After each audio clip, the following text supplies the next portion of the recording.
Hipócrates nació alrededor del año 460 a.C., en la isla griega de Kos, en el mar Egeo. Hipócrates pertenecía a una familia que rendía culto a Asclepios, el dios griego de la medicina, y que practicaba la medicina sacerdotal. De su abuelo Hipócrates I y de su padre Heráclides aprendió los conocimientos básicos de la medicina. Su madre se llamaba Praxitla, hija de Tisané.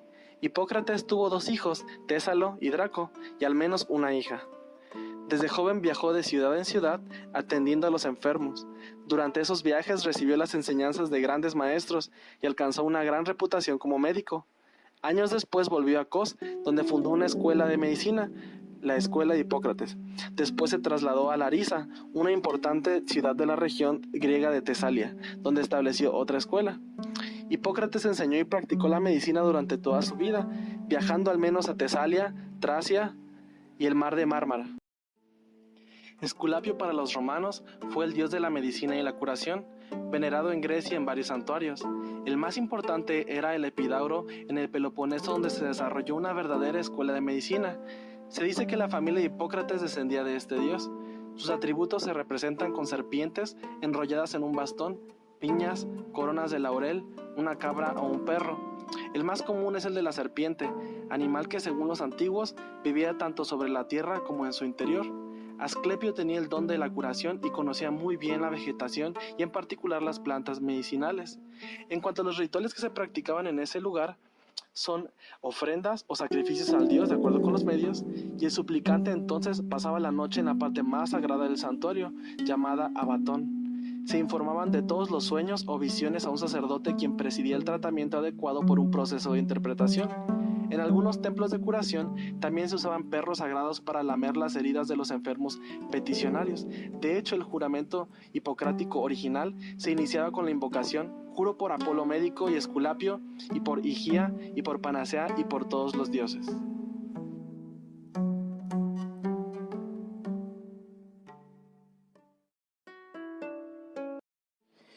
Una de las grandes aportaciones de Hipócrates a la medicina fue basar sus afirmaciones en la observación y descripción detallada de los hechos. Hipócrates se guiaba por la razón.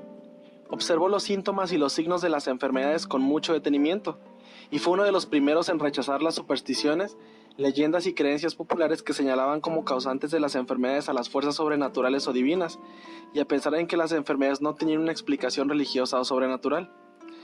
Los discípulos de Pitágoras lo consideraban el hombre que unió la filosofía y la medicina.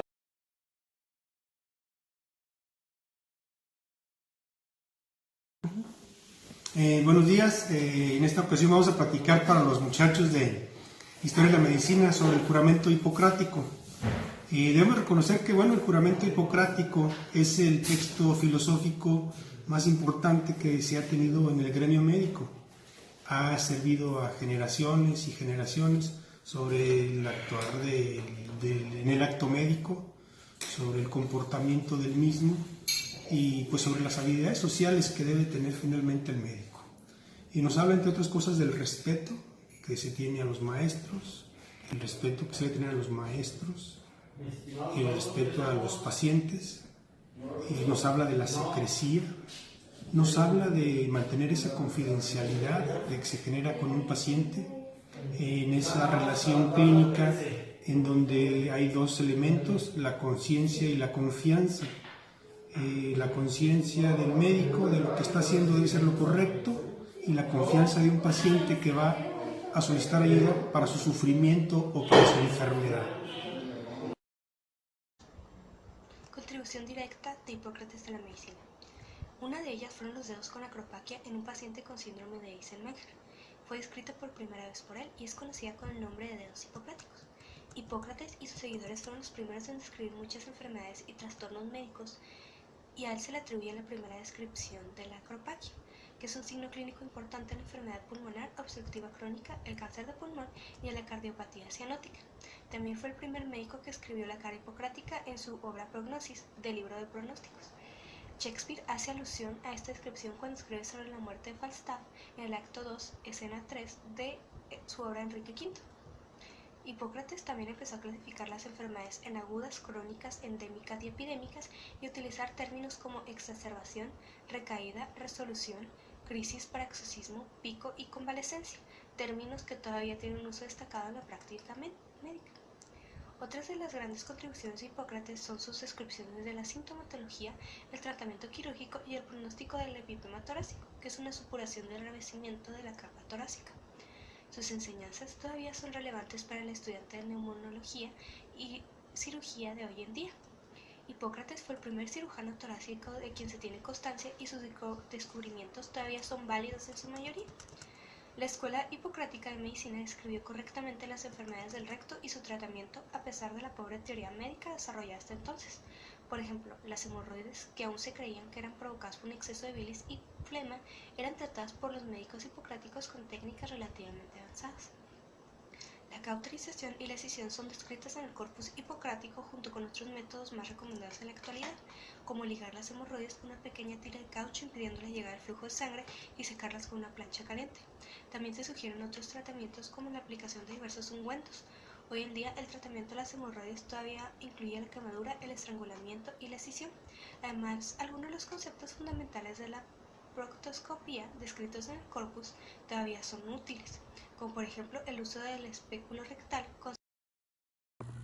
La escuela hipocrática sostenía que la enfermedad era un desequilibrio de los 4 humores, unos fluidos que en las personas sanas se concentraban en una proporción semejante.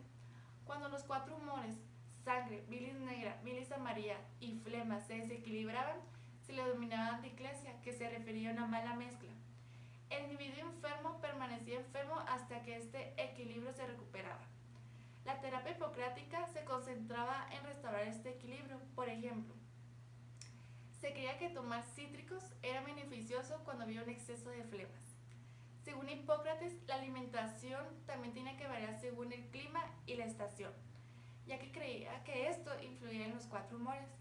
Por ejemplo, en invierno, que es un periodo donde domina el frío y la humedad, sería preferible consumir carnes con salsas cocinadas con especies calientes. En primavera, cuando domina la humedad y el calor, pues se aconsejaba pasar de los pucheros a los asados y empezar a consumir legumbres verdes. En verano, cuando domina el calor, sería el momento de consumir carnes y pescados a la plancha, más ligeros, y preferir alimentos fríos y húmedos como el melón, la ciruela y la cereza. En otoño, un periodo en que empieza el frío, pues debería de comer más alimentos apetitosos y ligeramente ácidos.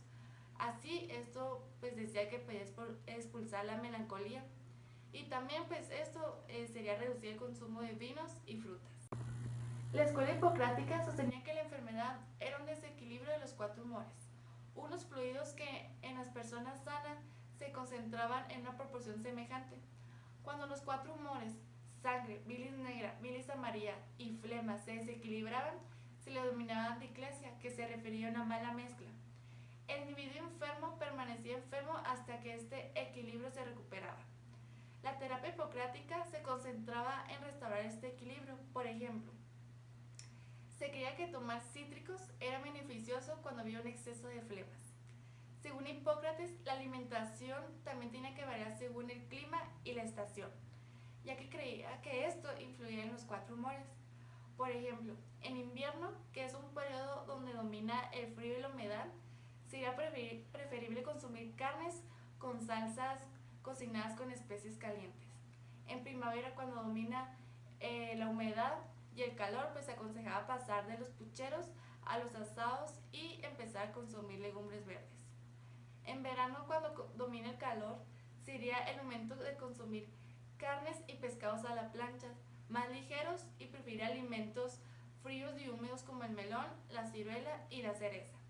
En otoño, un periodo en que empieza el frío, pues debería de comer más alimentos apetitosos y ligeramente ácidos. Así, esto pues decía que podía expulsar la melancolía. Y también pues esto sería reducir el consumo de vinos y frutas.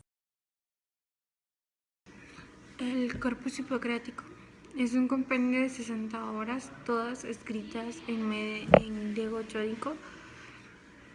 Esta obra se atribuye al médico griego Hipócrates. Sin embargo, estudios revelan que no solo una persona pudo haber sido capaz de haber escrito todo esto. debido a que existen diferencias entre la escritura y las fechas en las que fueron redactadas. Con esto se concluye que alrededor de 19 personas que pudieron haber sido discípulos o estudiantes del médico griego Hipócrates contribuyeron a escribir estos textos. También se cree que pueden ser una recopilación de la biblioteca de Cos en el año 3 a.C. en Alejandría. Todas estas obras fueron escritas no solamente para un público conocedor de la medicina, sino también para aquellos que son ajenos. Y en ellas podemos encontrar informes, notas, textos, investigaciones, todas ellas acerca de la medicina. Entre los textos más relevantes encontramos el juramento hipocrático, el libro de los pronósticos, el régimen de las enfermedades agudas, los afaísmos, libros sobre las aires, libros sobre las aguas. Y en el año 1849 fue traducido en un texto denominado Obras Genuinas de Hipócrates por el señor Francis Adams. A lo largo del video hemos aprendido un poquito más acerca de la biografía de este hombre llamado el padre de la medicina.